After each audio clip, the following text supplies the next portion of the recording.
Hey guys, I'm Benjamin James Baker, also known as EG.DeMusliM. I'm a StarCraft 2 Terran player playing for Team Evil Geniuses.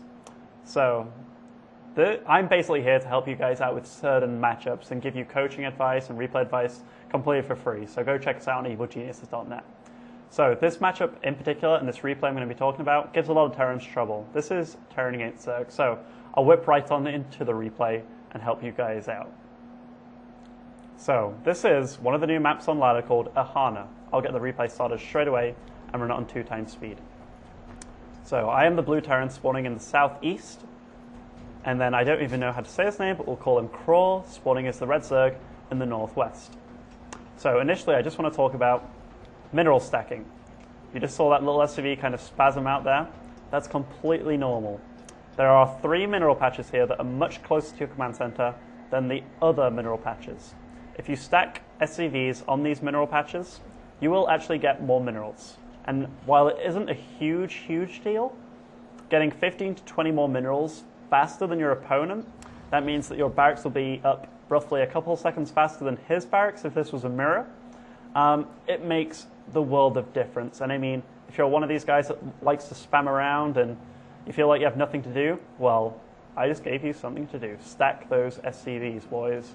So I'll set the replay up on faster ×2. It's a very standard generic opening. This guy does scout with a drone. I like a Zerg that scouts in general. It's safe. There's no reason not to. If you want to play against a guy going proxy Rexes and you don't scout, well, you're pretty much dead a lot of the time. So this guy scouts, sees my base, he walks in, has a yonder, sees I don't have a gas, and he's like, okay. Like, what's the reaction to that? He knows I could have a proxy Rex. He sees this SCV down here, sees I'm making the CC. He's like, okay, I don't have to worry for a while. He does lose that drone. I do scout with my SCV after the barracks is initially done. What do I see when I enter his base? I see very normal things. I do see there's no gas. Immediately, I want to talk about that. So I see that he's transferred drones, which is completely normal, and I see that he had a pretty decent drone count, like no lings as of yet, as he shouldn't have. I mean, the spawning pool's only just finished. But the big thing's the no gas. As a Terran player, if a guy does go pretty fast gas, it means you have to worry about a few things. Initially, speedlings. If I'm a guy with 1 Marine down here, or let's say I built 3 or 4 Marines, if 10 speedlings run at this ramp and surround them, what do I have left to defend? SCVs. SCVs suck against speedlings. So initially, I feel a lot safer already. I know this guy's going to be playing greedier, but it just means I can play greedier now too. So, I'm going to carry on with the replay.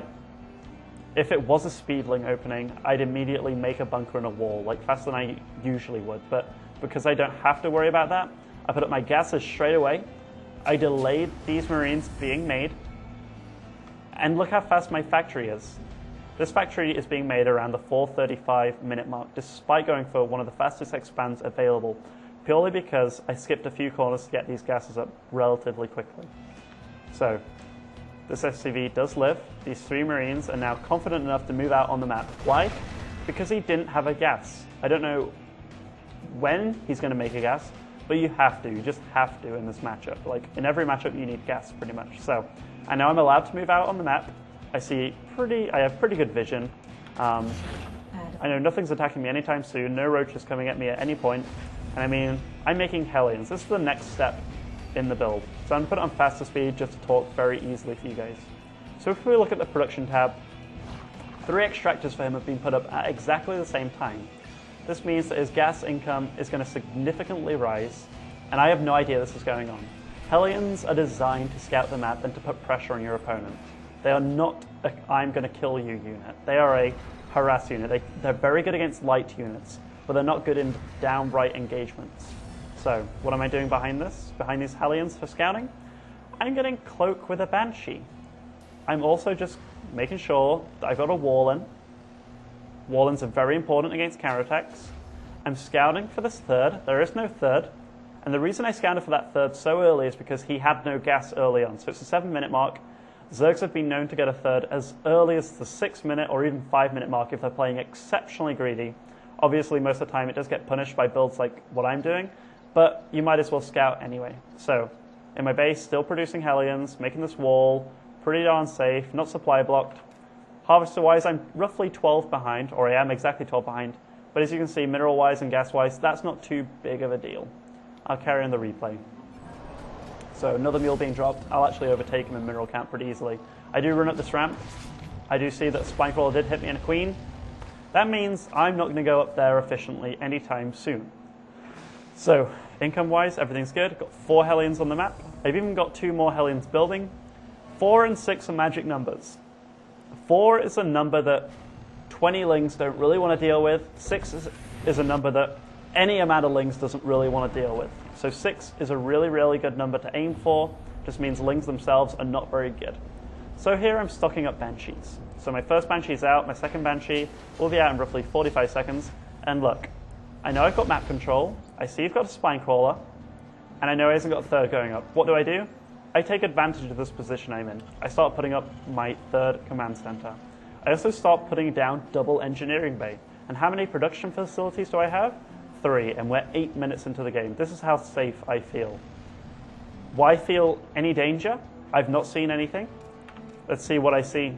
So we've got creep spreading reasonably fast. 8:30 is the time that a Roach Baneling hits you. He had gas very late. He's not putting up his third. What do I have to worry about? Pretty much nothing. Hellions will scout anything for you. Let them do their job. Their job is to scout anything that comes, and they're to bait Zerglings. If Zerglings do try and kill them, which happens here, look, I didn't even move. I didn't even react. Now I start reacting. I do lose a couple of Hellions, but look, how many Zerglings just got lost then? The trade is actually efficient in my favor, despite me not even reacting. They are to bait lings and to force him to produce lings instead of drones. My Banshees do join the fray. I see he's still not making a third. And I just want to talk about why I went to this third then. I thought he used these lings, and given that I wasn't looking, I was building up a lot of barracks in my main. I thought he slipped past the drone and just went to make a third. But he didn't. So I feel okay. And one of the things I wanted to talk about in this game is getting a Harvester lead. So here you can see he's ahead, only slightly though. If you were to ask any Terran or Zerg professional, this is a huge, huge win for Terran at this point in the game. How many drones have I just killed? Not that many. If we talk about it, I killed roughly 10 workers with these 2 Banshees. But that is oh, and I do lose one just because the last hit got there. And this guy is taking damage, but he will get away. So, Harvester-wise, while he does have to produce quite a few more drones, that's just those are just drones that he didn't want to initially lose. So my third base is up. So after I did make those 2 Banshees, I have this Viking. This Viking is very important. This is to clear out flying overlords. And I mean, if he was a vision player, just went for full-on vision, he could have an overlord here, here, here, here. This Viking could technically kill anything up to 4 overlords just by flying around this edge of the map, which is pretty prominent in this matchup. Anyways, what's happening in base? I have 6 barracks down. They all got produced, or 5 of them got produced roughly at the same time. I have my double upgrades finishing, and I'm starting to make an armory, even adding on a reactor. We're 11 minutes into the game now, and I haven't even fully started to produce units. That's pretty leery, but it's good. And I mean, reactors going down here, second factory. Things are looking pretty cool. And I mean, if you had any Terran player say like, hey, you've been relying off 1 barracks, 1 starport, 1 factory until 11 minutes in the game, they'd call you nuts. But this is actually very safe. We do see this Overlord spreading creep on my thirds, preventing me from taking it anytime soon, but I don't really know about that yet. I do start breaking out my base. These lings checking for a third over here or whatever. So he's actually got pretty good vision, and he just start taking a third over here, given that I've blocked off this one. So he's playing decent. He's actually getting a Spire and an Infestation Pit. That's becoming more popular these days. We went through a Ling Muta Baneling phase throughout pretty much the beta for roughly a year of the game, and it was very mobile, it was very good, but Terrans learned how to play against it, finally. We would get upgrades and we'd deal with the mutas, given that you have to upgrade mutas and lings separately, and banelings, well, Terrans learned how to split very efficiently too, so Terrans micro got a lot better and their strategies got a lot better than keeping a Terran in base with mutas, just making him scared and to leave his base and such. Terrans just learned how to deal with it better, so Infestors became a lot more popular. But again, the metagame's shifting, and having just 8 mutas out in the field is very efficient, especially when I've shown him a Banshee. So we have a lot of lings here. This is a huge amount of lings. So we have 6-7 lings. I got 21 Marines out. Production for both of us is going to ramp up, but as you can see, my income is huge. I haven't even taken this third base yet, but we have mules down, and yeah, I've got way more harvesters than he does, and I'm just going to play safe. Look how I'm taking this expo. Just with a handful of Marines, or in fact quite a few Marines, but my sea shanks up here. I'm not moving everything down and just being Rambo, just being very, very safe. I still have this Viking just running around the field and just taking off overlords when he can. And I do scout this third with a Hellion. That's pretty big.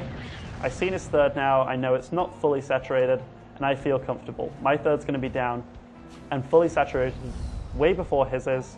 And look, I'm just getting ready to pump out units here. I'm setting myself up that non-stop unit production is going to come out. So what am I producing a 4? My barracks are all kind of inactive right now. This building will land, and then I'll throw down all the mules that I can. So if we look at like long distance mining, it's inefficient, but at this point in the game when I have 6, 7 harvesters, it's fine.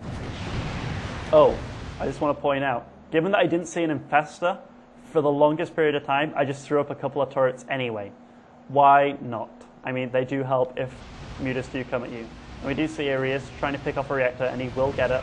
As soon as he starts going from my SCVs though, I just run behind my SCV or mineral line and don't barely lose any. I lost like 3 workers there. As soon as my Thor's out and my turret's here, I'm fine again. Still ahead in workers, didn't really do that much damage, but he revealed that he has mutas now. So you could say, Ben, or EG.DeMusliM, why did you not have turrets here, here, here? Well, I should have done really, but I didn't know he was going to come in from that angle, so just have them here and here, and you're absolutely fine. So 2-2's almost done. This is the timing for my attack. When 2-2 done, that's when I'm going to move out on the map. If we look at production again, 2 tanks on the way, 9 Marines, 2 medevacs, and even more turrets coming down. So this base is very safe. I've even got a wall in here still, bunkers, or a bunker there. And look at him. He's on 126 supply against my 155. While he is getting 3-3 and an Ultralisk Cavern, he's only just got a third base, and he is behind in workers. And look at the income tab. 1,700 minerals per minute compared to my 2,800-ish. That is really bad for a Zerg. And my army moving out across the map, this is a scary, scary army. And I mean, he's producing Banelings here and such, but you know, as soon as I start moving at him with 2-2 upgrades, if a Terran's equal on upgrades with a Zerg, that's a really, really big problem, given that Marines are one of the most efficient units in the game. So we do see a couple of Banelings are picked off. That's not really the biggest bad thing to happen for a Zerg in the world, but it is pretty bad nonetheless. Just going to pause the game. I'm still producing out of all these buildings. I'm even making double starport. This push is meant to hit when a Zerg hits Hive and he's getting Broodlords. So as you can see, this tech is 40 seconds in after hitting Hive. So let's assume that maximum that Hive's been alive for a minute, or he's got an Ultralisk Cavern, so it's been alive for a little bit longer.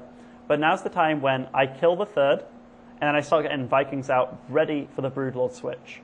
So this push hits at a really, really, really prominent time.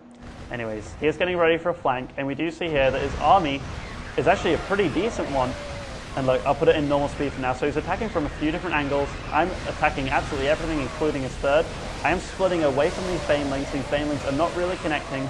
And while it does look like my army is dwindling, I still have 16 odd Marines alive, 5 medevacs, and a Thor. What does he have? If we look at the unit counting station, 17 Lings, 5 mutas, and I have 45 Marines alive over here. And I mean, a few of them are in bunkers and such, but I'm just going to keep sending wave after wave at him. If you do a Mutaling Baneling, you have to trade more efficiently than he did, and you have to be way ahead on the drone counting station. You cannot be behind ever, and I took complete advantage of him being behind. So faster ×2, the space will go down eventually. He is making more Banelings to try and keep up with me, but what's he going to do? He's just lost his third. His other third is up. So he's got burrowed Banelings here, but look, I'm securing a position in the middle even. So I'm dropping over here, securing a position here, dealing with all these drones, and I mean, ugh, the losses are horrible. And while he does have ultras out, which I have seen now, so I do lose that little drop, but I'm already securing a better position. I cleared out all the creep. It's ready for my future drops. I've even put up a 4th ready. I've got a few Marines there in case there's any links that run by while it is upgrading into a planetary. I'm upgrading. I'm even able to get tech labs on here for Banshees, given that I know he is going ultras. And the game is pretty much over at this point. I'm almost doubling his supply. Just played extremely solid, constant production, constant upgrades. So 3-2 against 3-3. That's as good as it's going to get pretty much. Once 3-3 kicks in, then I'm good. But He does throw in some infested Terrans, and I mean, look, at this point, this is a really good position for me. Cannot lose in this position, and GG is called. So, that game was all about getting a lead worker-wise and just kind of having your time to pop out with all your economy. I waited a long time on just 3 production buildings, but that's all you need. If you know you're not going to get attacked by reading your opponent very well, if Zerg doesn't have gases, why be worried? If he has a gas, then you have to be worried about roaches, speedlings, banelings. There's a lot of things to be worried about. But when you don't have any of those to be worried about, you can play as greedy as he's going to play. And I mean even greedier a lot of the time. So I went for a pretty tricky build, and I punished him for it. So, guys, thank you for watching. And if you want to view more replays and more coaching by us Evil Genius players, go check out evilgeniuses.net. Thank you very much.